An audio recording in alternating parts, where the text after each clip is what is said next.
और शुरुआत करते हैं इस वक्त की सबसे बड़ी खबर के साथ। मुंबई के करीब बोरीवली मीरा रोड स्टेशन के बीच ट्रेन में फायरिंग हुई है। ये train Jaipur Mumbai superfast train है। ट्रेन की बोगी में गोलीबारी में 4 लोगों की मौत हो गई है। दरअसल ये ट्रेन गुजरात से मुंबई की तरफ आ रही थी। मरने वालों में एक आरपीएफ का एएसआई और 3 पैसेंजर्स शामिल हैं। बताया गया कि ट्रेन नंबर 12956 में सुबह 5:30 बजे के करीब फायरिंग हुई है। आरपीएफ के कांस्टेबल चेतन ने ही सबको गोलियां मारी हैं।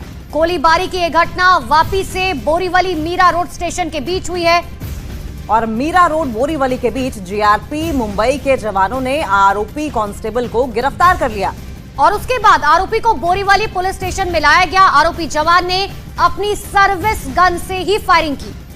तो ये बड़ी अपडेट निकलकर सामने आ रही है। आपको बता दें कि इस पूरे मामले में 4 लोगों की मौत हुई है, जिसमें 2 पैसेंजर्स बताए जा रहे हैं, जबकि एक आरपीएफ का एएसआई है, वहीं एक पेंट्री कार चालक भी है। और ऐसे में ये घटना कहीं ना कहीं चौंका देती है। हालांकि डीआरएम नीरज वर्मा की ओर से साफ तौर पर यह जानकारी दी गई है कि जो मरने वाले हैं उनके परिजनों को इत्तला कर दी गई है और साथ साथ उन्हें बाकायदा एक्स ग्रीशिया यानी कि मुआवजा भी दिया जाएगा। ट्रेन के B5 कोच में ये फायरिंग हुई है। लगभग सुबह 5:45 बजे की यह घटना। तो सुबह सवेरे की यह घटना जहां पर ट्रेन के अंदर फायरिंग हुई है, जिस पर अब लगातार जांच की जा रही है। तो इस दर्दनाक घटना पर वेस्टर्न रेलवे के सीपीआरओ सुमित ठक्कर का कहना है कि आरोपी चेतन को गिरफ्तार कर लिया गया है, जबकि घटना में जिन यात्रियों की मौत हो गई है उनकी लगातार पहचान की जा रही है।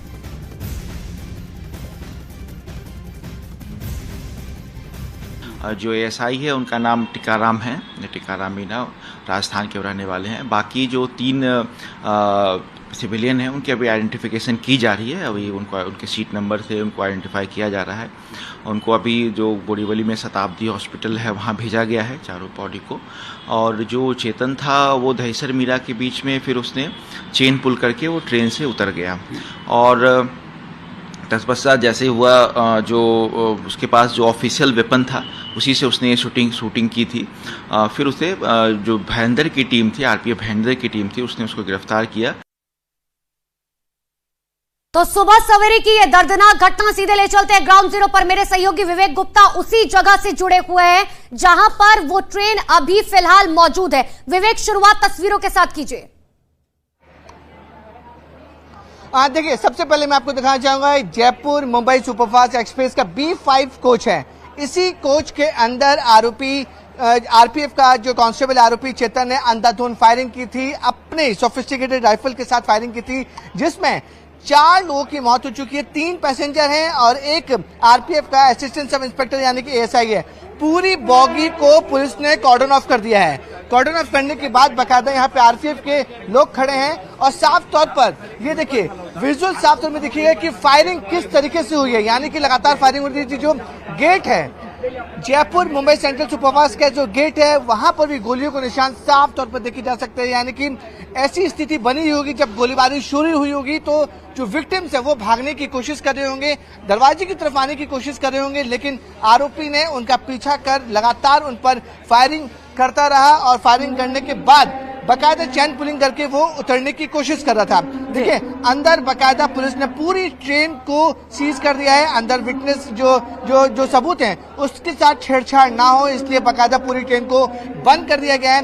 पूरी ट्रेन जो है इस समय मुंबई सेंट्रल पे खड़ी हुई है, क्योंकि जो डेस्टिनेशन था उसका वो मुंबई सेंट्रल था और जितने भी एसी के दरवाजे हैं उन सब पर पुलिस वाले तैनात हैं, सबको बंद कर दिया गया है। अब समझ में आ रहा है कि जो 4 लोग की मौत हुई है उसमें 3 पैसेंजर हैं, एक आरपीएफ का एएसआई है। शुरुआती जांच में ऐसा पता चल रहा है कि एएसआई और पुलिस कांस्टेबल आरोपी के बीच में झगड़े हुए थे। झगड़ा हाथापाई तक पहुंचा। हाथापाई के बाद गुस्से में आरोपी चेतन जो आरपीएफ का कांस्टेबल है उसने अंधाधुंध फायरिंग की। उसमें एक आरपीएफ के एएसआई की मौत हो चुकी है, 3 पैसेंजर की डेथ हो चुकी है। फिर से मैं तस्वीर दिखाना चाहूंगा।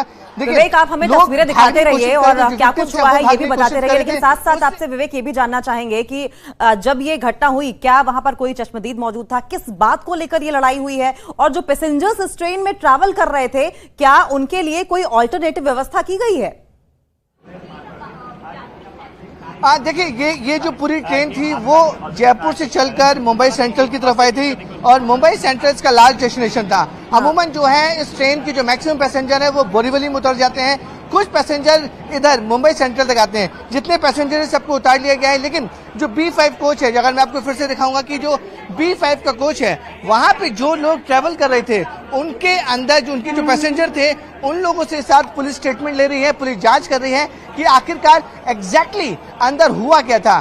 सुबह 5:23 पर ऐसा क्या घटा इस ट्रेन के अंदर कि कांस्टेबल ने अंधाधुंध फायरिंग शुरू कर दी, और फायरिंग शुरू करने के बाद उसने भागने की कोशिश भी की, लेकिन चेन पुलिंग करने से पहले ही बोरीवली पे उसे पकड़ लिया गया। जीआरपी और आरपीएफ के जो लोग हैं वो आरोपी से पूछताछ कर रहे हैं। कुछ लोगों से बात करने की कोशिश कर रहे हैं। सर, ये कितने बजे की घटना, कुछ बता सकते हैं सर? नहीं, कुछ नहीं बता सकते। तो ट्रेन के दरवाजे मतलब जांच अभी ट्रेन के अंदर चल रही है क्या? एफएसएल की टीम या कोई टीम अंदर आई है? चालू है, जांच चालू है। ओके, पूरी ट्रेन से मतलब इसी में फायरिंग हुई थी कि और कोई कोच में भी फायरिंग हुई थी? बाकी कोचेस में भी फायरिंग, हम कुछ नहीं बोल सकते। नहीं, खाली मैं आपसे जानना चाहता हूँ सर, सिर्फ B5 में फायरिंग हुई थी कि और भी कोचेस में फायरिंग हुई थी? नहीं, पता नहीं। हाँ, तीन कोचेस में। कौन कौन से कोच में सर? तीनों एसी है? पेंट्री कार में, C6 में, C6 से यानी झगड़ा हुआ। ये देखिए नई चीज सामने आ रही है, मुनीम आपको बताना चाहेंगे कि पेंट्री कार से ये फायरिंग शुरू हुई थी, C6 में फायरिंग हुई, उसके बाद B6 में, यानी कि जो झगड़ा था वो बताया जा रहा है कि काफी देर पहले शुरू था। यानी पूरी ट्रेन के 3 बॉगी में फायरिंग हुई है, उसमें पेंट्री कार थी, फिर जनरल कोच था, फिर जाके B6 जो B6 में हमने आपको गोली को निशान भी दिखाए, B6 में जाके सबसे ज्यादा फायरिंग हुई थी और इसमें 3 लोग की मौत हो चुकी है। विवेक, क्योंकि शुरुआती जांच में ये भी पता चला है कि जो आरोपी है उसकी मानसिक स्थिति जो है वो कुछ ठीक नहीं थी, तो अब ऐसे में सवाल ये उठता है कि अगर स्थिति ठीक नहीं थी तो आखिर क्यों जो है उसे अपॉइंट किया गया था, और अभी जो है वो फिलहाल ऑन ड्यूटी पर क्यों था, उसके पास रिवॉल्वर क्यों मौजूद थी?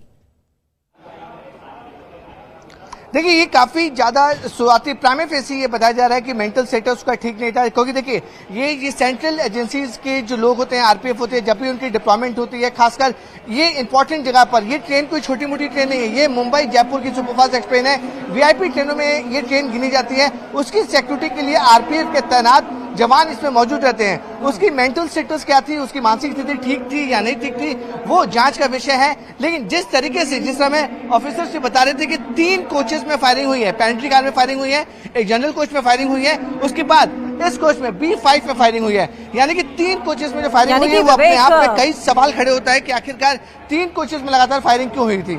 ठीक है विवेक, लौटेंगे हम आपके पास, लेकिन इस वक्त एक बड़ी अपडेट हमारे दर्शकों को बता दें। ये ट्रेन में फायरिंग से जुड़ी बड़ी अपडेट है। खबर यह है कि आरोपी चेतन अपने ट्रांसफर से बेहद ही नाराज चल रहा था, और साथ ही ये भी बताया जा रहा है नाराज